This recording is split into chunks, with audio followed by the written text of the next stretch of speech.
We've all seen the incredible sights of thousands of Albertans going out on dreary January cold nights in the snow and lining for blocks and blocks and blocks in Calgary, in Eckville, in Red Deer, and other places around our province. It shows that this mythology that the legacy media has tried to create, that those who are concerned about the future of the country, those who've come to the conclusion that they and their children will have a more successful, happy, and prosperous life by being independent from Ottawa, is not a fringe minority at all. It's ordinary, caring Albertans that are being thoughtful and considerate and concerned about their future that is leading to this.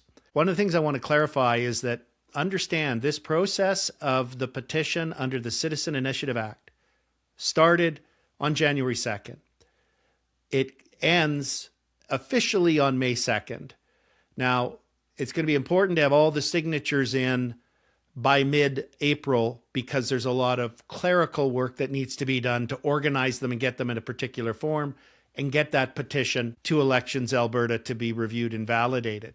But the point I want to emphasize is we've got lots of time to get out there and get those signatures. We don't want to delay, but also, too, don't be panicked. The other thing is it wasn't possible for the organizers of this to submit the names of people that want to be canvassers. In other words, people who are officially accredited by Elections Alberta to witness signatures and have petition forms, because not anybody can do it. You have to be accredited by Elections Alberta.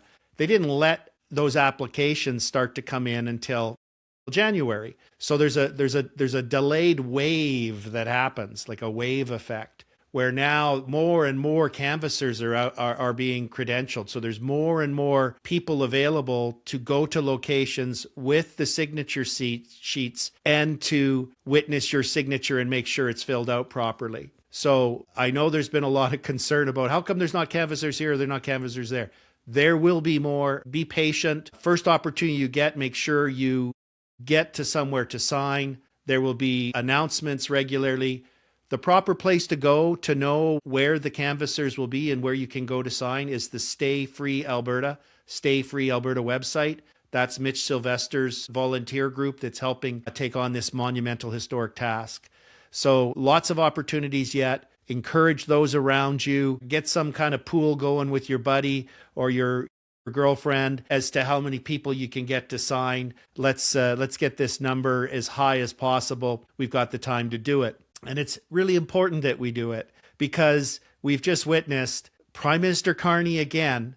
The stuff this guy is doing is way beyond what I even imagined. You know, when he stood in front of a podium multiple times over the last 4 or 5 months and has said that Canada, our large country by landmass, whose neighbor is the United States of America, the largest economy in the world with the most powerful military, who's culturally aligned to us. We speak the same language. We like sports. We largely follow the same religions. We have the same culture and other things that connect us. For him to say that our relationship with that superpower, that super economy is over was just absolutely reckless. But as we've seen, it doesn't stop there. He's in China and he announced to, the conspiracy theorists are depressed today. They're depressed. They lost one of their conspiracies. They'd say, well, there's going to be a new world order. What did Carney announce? A new world order. So I guess we got to take that one off the conspiracy list. Wow. And he wants to align Canada. He said Canada and China have shared values. Well, I guess there are some amongst the federal Liberals because the Federal Court of Appeal just released a decision confirming that when the federal government in February 2022 invoked the Emergencies Act and unleashed over 2,000 armed police with clubs to beat up lawful Canadian protesters, war veterans, disabled First Nations elders, and so on, the court ruled that that was actually unconstitutional and lawful. So yeah, I guess it is true that the Trudeau Liberals do have a better alignment with the authoritarians in China. But it's remarkable that he is intentionally doing what he's doing. It really feels at times, is this just beyond incompetence, the damage he's doing to Canada and trying to destroy our relationship and damage our relationship with our closest friend and ally and trading partner, the United States, and align ourselves with authoritarian communist Chinese? Like, I can't even believe I just said that out loud, but that's what we're witnessing before our eyes. And all of this underscores the challenges that we face in Alberta and why it's so important for us to move forward with Alberta independence. We have also this week, before he flew off to China, he had a meeting, Prime Minister Carney did, with the First Nations in British Columbia about the pipeline idea. Now, I know there's been this whole controversy like, well, it's not really First Nations, it's some NGO. That's true. That's my understanding as well. But it misses the point. The point is that the Constitution gives the federal government exclusive jurisdiction to approve pipelines. It doesn't matter whether province wants it or doesn't want it. It doesn't matter whether First Nations want it or does not want it. That's not what our Constitution is or has ever been. So for Carney to go there and say that the pipeline will only proceed with First Nations consent, and then for First Nations, whether they're the NGO version or the other version, have all consistently said, we do not consent, is deeply troubling.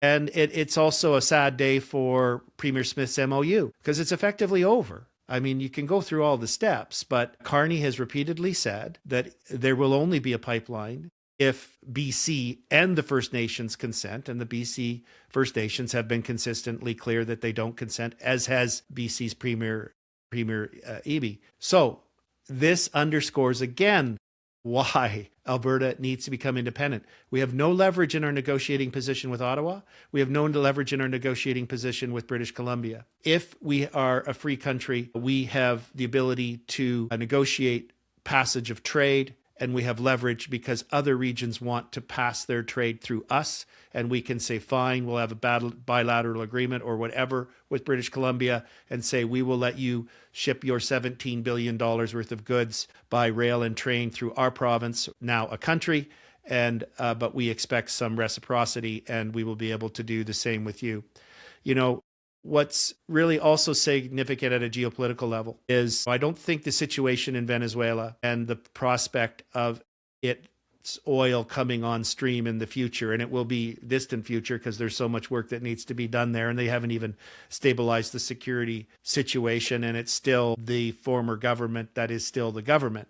But in any event, what I've found is that the leaders of oil companies in Alberta, the people that actually run them, they're not afraid of global competition. They're afraid of the restrictions that Ottawa imposes on our industry.